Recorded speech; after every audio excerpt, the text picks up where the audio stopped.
Isang sikat na pasyalang sakop ng Pulig Farm sa Tublay, Benguet ang inaasahan daw pong dadagsain ng mga turista ngayong holiday season. Aba, nauna na po si Freddy Ruliodong pumunta para ipakita sa inyo. Aber, Freddy, pakinggan, panoorin nga natin. Freddy?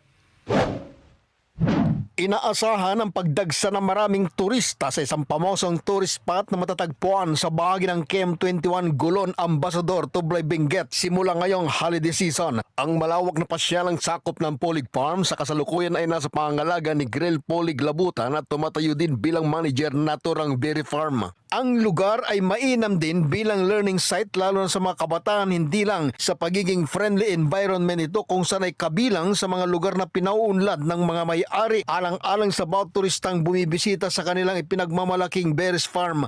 Ang Pulig Farm kilala rin sa pagiging sagana nito sa iba't ibang uri ng mga halamang ligaw at 10 uri ng lokal at imported na mga tanim na prutas o berries tulad ng blueberries o ayusip, raspberry, wild white mulberry, binaken, Thailand Cape gooseberries, European blackberries, habuticaba at strawberry guava. Ang mga berries na ito ay kusang tumutubo sa mga kabundukan, katunayan kahit hindi na gamitan ng fertilizers ay nagiging masagana ang kanyang pag-usbong at paglaki. Kinagigiliwan ding puntahan ng mga turista ang lugar dahil sa iba pang amenities kung saan ay makikita ang mga malalaking mga takore, katabi ang mga tasa na ginawang mga kapihan o kainan at sinadyang ilagay sa unahan ng farm na mainam para maging background sa mga group at family selfie. May mga inilagay ding playground dito ang may-ari para sa mga bata na kasama ng pamilya kung saan ay mas nararamdaman nila ang saya at magandang eksperyensya sa kanilang pagbisita. Maraming mga lugar ang makikita kung ikutin pang lokasyon tulad ng elevated farm, panoramic view of Cordillera Mountains overlooking sa mga magandang tanawin sa kapaligiran. Maliban dito ang Pulig Farm na naging bahagi na ng tourist circuit attraction ng bayan ng Tublay ay nakapokus din sa sustainable nature-oriented experiences na sagana sa mga gandang tanawin, quiet surroundings with fresh and cooler temperature. Hinihikayat ng may-ari ang mga turistang hindi pa nakakarating sa kanilang lugar at gustong mag-unwind, maranasan pansamantala ang payapang kapaligiran malayo sa usok o polusyon na mainam subukang makapasyal sila sa naturang tourist spot ng kanilang bayan. Mula sa bayan ng Tublay, Benguet, kasama si Grace Espino, Freddy Ruliodong para sa 100%